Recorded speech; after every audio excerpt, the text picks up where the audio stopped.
আমরা যখন মৃত ব্যক্তির কবরের পাশে দাঁড়াই, জিয়ারত করতে যাই, তখন কি মৃত ব্যক্তি বুঝতে পারে আমরা যে তার কবরের পাশে দাঁড়িয়েছি?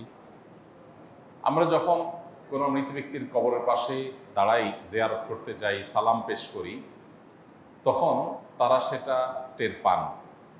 তাদের ধ্বংসাবশেষ মাটির সাথে মিশে গেলেও আল্লাহ রাব্বুল আলামিন বারজাখী জীবনে, এটাকে বারজাখী জীবন বলে, মৃত্যু থেকে নিয়ে কিয়ামতের আগ পর্যন্ত যে জীবনটা আছে, এখানে মানুষের শরীর মাটির সাথে মিশে যাক, পানিতে গলে যাক, যেখানে যে অবস্থা থাকুক, সেখানে এক প্রকারের রূহ আল্লাহ তাআলা শুধুমাত্র বিশেষ কিছু জিনিস যেগুলো আল্লাহ তাআলা অনুভব করাতে চান, সেগুলো অনুভব করার ক্ষমতা আল্লাহ তাদেরকে দেন।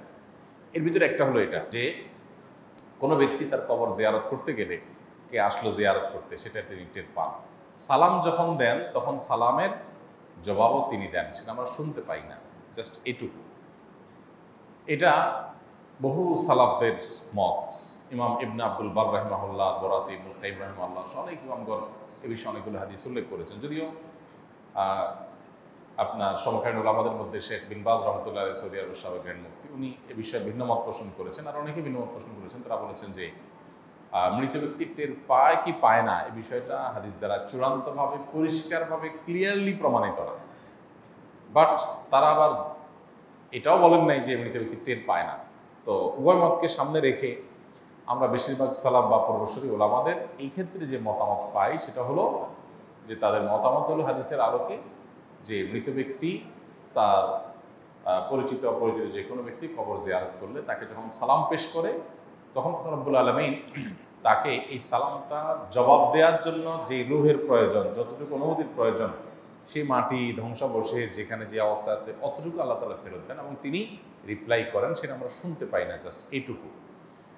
তবে মৃত ব্যক্তি আমাদের সালামের জবাব দিচ্ছেন, তিনি আমাদেরকে জানুক বা না জানুক, আমরা গেলাম কি গেলাম না সেটা টের পেলেন কি পেলেন না, এর চাইতে বড় বিষয় হলো আমাদের জন্য কবর জিয়ারত করা সুন্নাহ।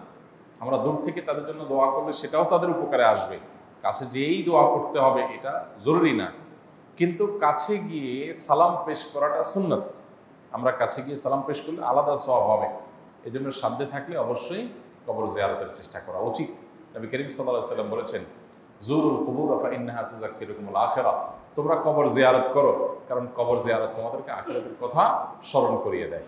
তাহলে খোলাসা কথা হলো, মৃত ব্যক্তির কবরের পাশে গিয়ে দাঁড়িয়ে সালাম পেশ করলে তিনি সে সালামের জবাব দেওয়ার মতো শক্তি, সামর্থ্য, রূহ তার ওই ধ্বংসাবশেষ বা তার শরীর দেহাবশেষ, যেটা দেহাবশেষ, সেখানে আল্লাহ তাআলা অতটুকু ফেরত দেন এবং তিনি সেটা দিয়ে রিপ্লাই দেন, আমরা শুনতে পাই না। এবং বিভিন্ন সালাফদের বক্তব্য থেকে আমরা জানি যে তিনি টেরও পান যে কে আসলো কে আসলো না। আল্লাহু আ'লাম বিস-সাওয়াব।